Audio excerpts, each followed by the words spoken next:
Kijev je ovih dana pun ljudi čija imena obično gledamo na samitima NATO-a u Briselu, Londonu, Helsinkiju, Kopenhagenu i drugim evropskim predstavnicama, predsjednici, premijeri, šefovi evropskih institucija, ministri, delegacije, obezbeđenje. Jedni stižu, drugi odlaze, treći ulaze u zgradu predsjedničke administracije. Zelenski dočekuje, održavaju se sastanci, daju izjave, najavljuju nove odluke. A onda dolazi pitanje koje se odjednom pojavljuje i u ruskoj javnosti. Zašto je upravo sada nad Kijevom relativno mirno?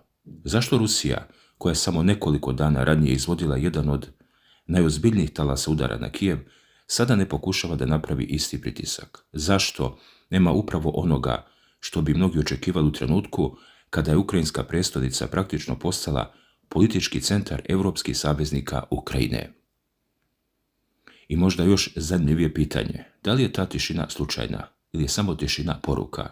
Jer pogledajte šta se dogodilo. Dana 23. avgusta u Kijev su stigli predstavnici lideri Danske, Estonije, Finske, Letonije, Litvanije i Norveške.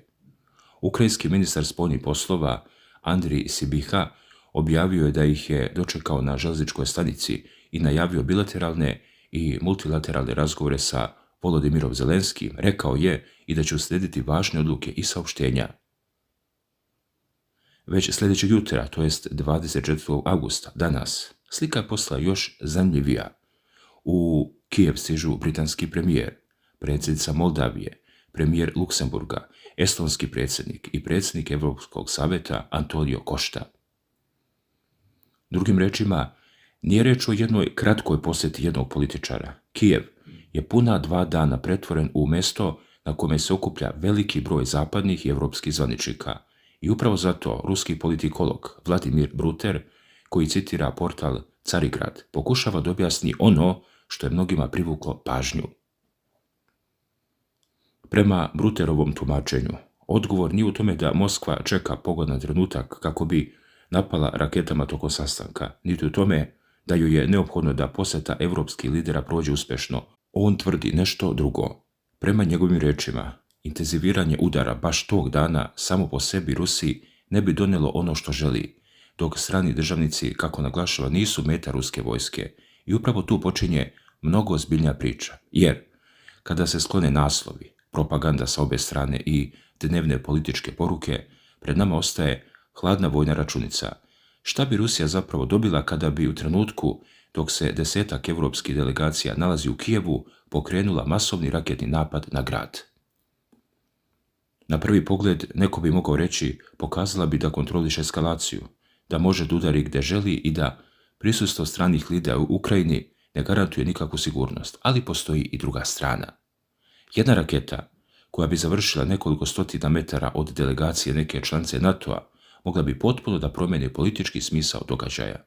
Od priče o Ukrajini, rat bi preko noći mogao da postane priča o napadu koji je ugrozio predsjednika ili premijera države NATO-a. I baš tu možda leži prvo objašnjenje današnje ruske uzdržanosti. Ne zato što Rusija ne može da gađa Kijev. Nedavni događaj pokazuju upravo suprotno. Reuters je 19. avgusta izvestio o veoma teškom ruskom raketnom i vazdušnom napadu na Kijev i okolinu, u kojem je bilo mnogo poginulih i ranjenih. Samo nekoliko dana pre dolaska velikog broja evropskih delegacija ruske snage pokazale su da imaju sposobnost da izvedu veliki talas napada na ukrajinsku prestolnicu.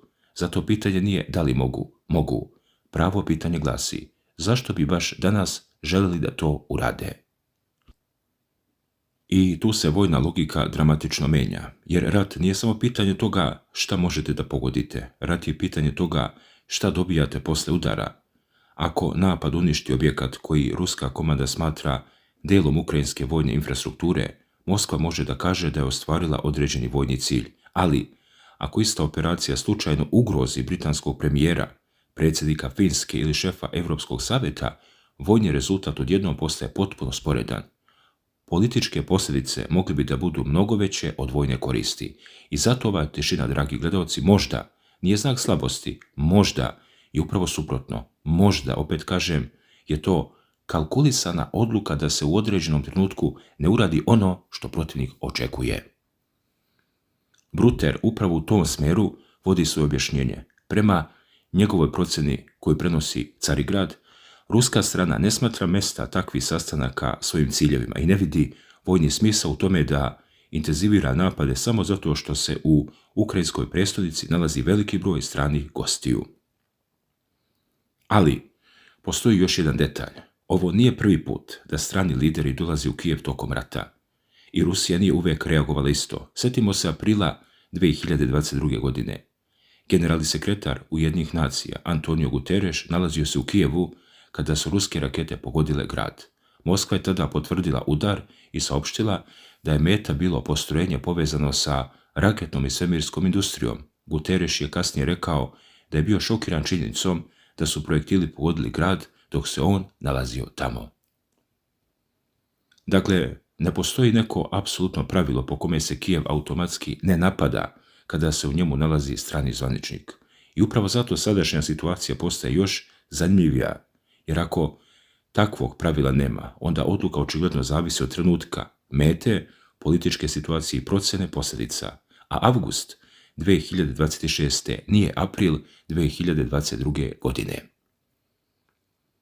Dragi gledalci, danas je rat mnogo dublje povezan sa NATO državama. Prema vojnim izvorima, zapadne zemlje isporučuju oružje, razmenjuju obavještajne podatke sa Ukrajinom, finansiraju njenu vojsku, pomažu u obuci, proizvodnji i održavanju sistema istovremeno. I prag političkog rizika postaje mnogo viši. Danas bi incident u kojem bi tokom ruskog udara bio teško povrijeđen ili poginuo neki evropski predsjednik ili premijer mogao da izazove političku reakciju koja nijedna strana ne može unaprijed potpuno da kontroliše. I tu možda ulazimo u srž cijele priče. Da li između Moskve i Zapada postoje nepisana pravila? Ne nekakav tajni sporazum u smislu vi dolazite u Kijev, mi tog dana ne pucamo. Za takvu tvrdnju nema osnova, ali u svakom velikom ratu postoje određene granice koje protivničke strane pokušavaju da prepoznaju. Postoje diplomatski kanali, postoje bezbednosna obavještenja, postoje načini na koje se drugim državama signalizira gdje će se nalaziti njihove delegacije. Postoje procjene šta bi neki potez mogao da izazove i upravo zato je moguće da nijedan formalni dogovor nije ni potreban. Moskva veoma dobro zna da su evropski lideri u Kijevu. Kijev zna da Moskva zna. Evropske države znaju da Moskva zna. I svi znaju kakve bi posljedice mogao da izazove incident. To nije prijateljstvo, to nije primirje, to je možda samo ono što se u velikim sukobima zove kontrola eskalacije, ali postoji druga mogućnost.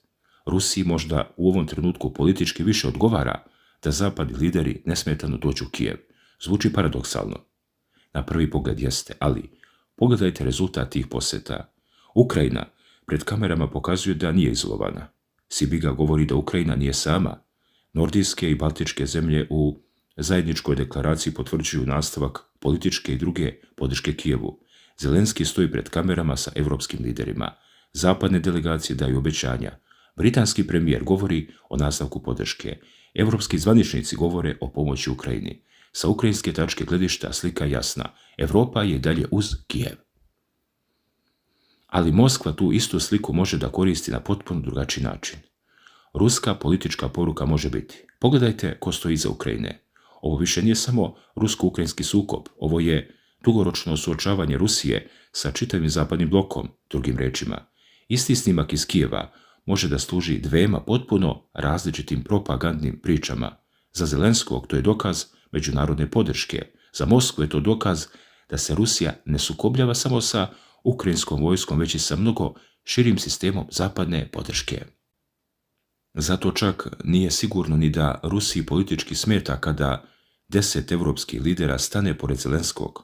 Moskva to može da pretvori u argument pred sopstvenom javnošću, ali onda dolazimo do još jednog pitanja. Ako Rusija ne udara dok su oni tamo, šta se događa kada odu? I upravo tu današnja tišina postaje psihološki zanimljiva, jer u ratu se protivnik ne pritiska samo eksplozijama, pritisak proizvodi i neizvesnost. Ako znate da protivnik može da udari, ali ne znate kada će to učiniti, onda period tišine ne mora obavezno da donosi osjećaj sigurnosti. Ponekad proizvodi suprotan efekat. Ljudi počinju da pitaju zašto je mirno, da li se nešto priprema, da li Rusija čuva rakete, da li bira druge ciljeve, da li je naredni talas pomeren za posle odlaska delegacija, Da li se promijenila strategija? Upravo takva pitanja sada kruže i u delu ruske javnosti, što navodi i tekst Carigrada koji citira Bruterovu procenu. Ali ovdje je važno napraviti jednu razliku. Tišina jednog dana ne znači automatski da se sprema veliki udar sljedeće noći. Vojne operacije ne funkcionišu po rasporedu televizijskog programa. Izbor trenutka zavisi od obavještajnih podataka, raspoloživih sredstava, stanja ukrajinske protivvazdušne odbrane, otkrivenih ciljeva, vremenskih uslova, drugih operacija i političke procjene. I zato je sasvim moguće da nema nikakvog spektakularnog tajnog plana. Možda je računica jednostavnija. Ako trenutno nema cilja, čije bi uništenje opravdalo politički rizik napada na grad pun stranih delegacija, ne napadaš, čekaš. Jer raketa koja danas ima jednu vrijednost, sutra može imati mnogo veću. A sada se nameće jedno interesantno pitanje, koliko Moskva unaprijed zna o tim posjetama. Ne moramo da razmišljamo filmsku scenu u kojoj neko iz Londona telefonom poziva Kreml i govori naš premijer sutra stiže u Kijev. Velike sile imaju mnogo sofisticiranije načine da spriječe katastrofalne nesporazume. Postoje ambasade, vojne komunikacije, diplomatski kanali treće države. Postoje javna i nejavna obavještenja. I upravo na tim, da kažem, nevidljivim linijama ponekad počiva razlika između kontrolisanog sukoba i događaja koji više niko ne može da zaustavi. To ne znači da postoji dogovor Rusije i Ukrajine, jer još manje znači da postoji nekakvo primirje. Naprotiv, borbe se nastavljaju, napadi se nastavljaju i ruska i ukrajinska strana pokušavaju da povećaju pritisak jedna na drugu. Ali čak i u takvom ratu postoje potezi čija bi cena mogla da bude toliko velika da nijedna strana ne želi da ih napravi slučajno. A šta Rusija radi sa informacijom koju danas dobija? Ruska obavještajna struktura gotovo sigurno pažljivo prati sve što se javno saopštava tokom ovih posjeta. Gleda se ko je došao, ko nije došao, ko daje konkretnu vojnu pomoć, ko daje samo političke izjave, ko govori o NATO-u, ko govori o pregovorima, o raketama, ko najavljuje nove sankcije, jer i sastav delegacije predstavlja politički signal. Ljudi, nije isto kada u Kijev dođe samo predstavnik male evropske zemlje i kada se oko Zelenskog istovremeno pojave predsjednik Europskog savjeta, britanski premijer i više šefova država i vlada. Poruka Zapadu je očigledna, Ukrajina i dalje ima podršku, ali Moskva će iz toga izvući svoj zaključak. A kakav? Bruter smatra da je jedan od najvećih problema u bilo kakvom mirovnom procesu upravo to što između strana trenutno gotovo da nema prostora za kompromis. Prema njegovom tumačenju, Ukrajina i njeni zapadni partneri polaze od pozicije koja je za Moskvu neprihvatljiva, dok je ruska pozicija isto tako neprihvatljiva Kijevu. Ako je ta procjena tačna, onda današnja okupljanja u Kijevu nisu uvod u kraj rata, mogu biti upravo suprotno. Dakle, pokazivanje da obe strane ulaze u sljedeću fazu sa uverenjem da još mogu da poprave svoju poziciju. I upravo zato tišina postaje gotovo neprijatnija od eksplozija, jer kad eksplozija dođe, znate šta se dogodilo. Kada je nema, počinjete da razmišljate šta dolazi posle. Da li Moskva čeka da delegacije odu? Da li čuva određene kapacitete za drugi cilj? Da li želi da izbjegne situaciju koja bi ujedinila Evropu još snažnije? Da li se preko nekog kanala vodi tiha komunikacija? Ili jednostavno nema nikakve velike misterije, već ruski generalštab udara onda kada proceni da postoje vojni uslovi i ciljevi, bez obzira na kalendar političkih posjeta. Sve ove mogućnosti postoje, ali postoji jedna činjenica koju ne možemo ignorisati. Prisustvo evropskih lidera ne znači da je Kijev postao nedodirljiv. Istorija ovog rata je pokazala da strane delegacije same po sebi nisu uvek zaustavljale ruske udare. I upravo zato Bruter odbacuje jednostavno tumačenje da Moskva sada čeka goste i da želi da njihove posjete uspeju.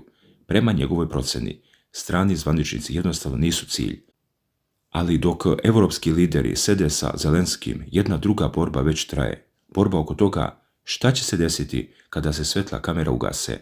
Da li će nove odluke iz Kijeva povećati sposobnost Ukrajine da udara dublje? Da li će Rusija odgovoriti novim talasom napada?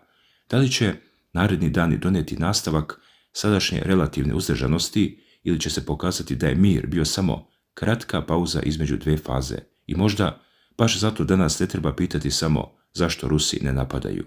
Treba postaviti mnogo ozbiljnije pitanje Šta obe strane čekaju?